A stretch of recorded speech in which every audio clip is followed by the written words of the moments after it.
When Phil Jaber began serving coffee in 2002, it was a passion project. Today, Philz is a San Francisco trademark, with more than 25 shops across California.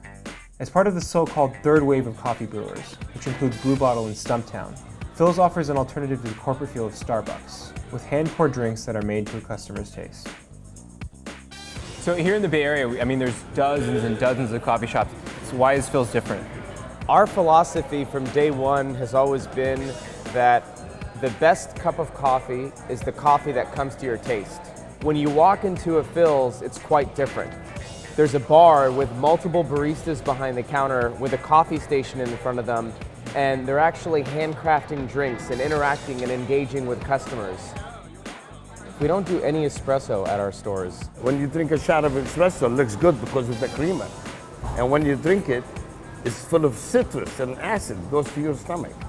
My coffee has the least possible acid, and my coffee is stronger than espresso. Jacob and Phil Jaber built their business from what was originally Gateway Liquor and Deli at 24th and Folsom in the Mission District. So I came to San Francisco. I opened a small mini Costco, but in the meantime, I love coffee. As the Jabers felt the squeeze from the collapse of the dot-com bubble, Phil moved to convert his store into a full-time coffee shop. I worked on my coffee for 25 years to perfect it because I didn't have money to open shop. One blend took me 7 years. I was doing it in the back. No one ever see or saw except Jacob. And finally, when he was very happy with it, he decided to share it with some of his regulars. And as soon as people tried it, they loved it. From that point forward, he started selling it. And slowly, the business began to grow. Philz soon became a local hangout, and stores opened throughout the city, attracting everyone from blue-collar workers to hackers looking for a place to code. You see such diversity in our customers. You have entrepreneurs, you have moms, you have dads, high school students and college students. Today, Forbes estimates that Philz does about $50 million in sales a year, with each store pulling in about $1.7 million. So you guys mentioned culture. Phil, I think I've heard you say it's more about being in the people business than the coffee business. You see, I don't have employees. I have people, culture. And that's the big differentiator at Philz, is that the experience is real, it's authentic. With $30 million in total venture funding, Philz is expanding and looks to open at least 2 shops in Washington, D.C. later this year. Those stores will be their first foray outside of California, and the brand may not have as much recognition as it does in the Bay Area. Do you think this concept would have been successful anywhere else? And I ask that knowing that Philz has a very strong connection to the tech community here, having raised venture capital, having hired away folks from places like Apple, for example. I do think there's obvious benefits to being in Silicon Valley and growing up here, particularly in building our growth engine because of the venture capital community, etc. Coffee been around since 11,000 years ago. High-tech businesses just recently, the last maybe 25 years.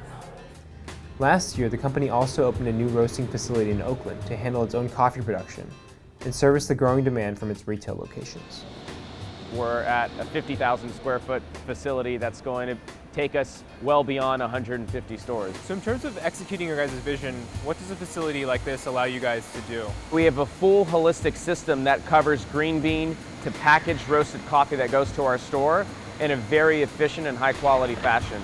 This allows more stores to open, possibly even get to the scale of, say, a Pete's, maybe even a Starbucks down the line. Is that the goal there? Or? If this facility can give us over 150 stores, that's pretty significant. And the second biggest player after Starbucks is far behind. Having a couple of these will really get us to a big place. And for us, it's just about making sure we're executing right. Every store is done really well. We continue to build that loyalty and kind of that cult-like following that we have today in our stores. What do you guys see yourself not doing in the future? I've always said that we will never wholesale to a company who serves coffee by the cup because we don't have control over that cup of coffee. That's someone brewing the coffee and then selling it. X Cafe featuring Philz, that's an example. And to me, it's better to allocate our own internal training resources to our people in our stores than to do so there. So we've been not doing that from day one and turned down millions and millions of dollars of business because of it. The more confidence I have in our ability to execute on quality, the larger the vision I have.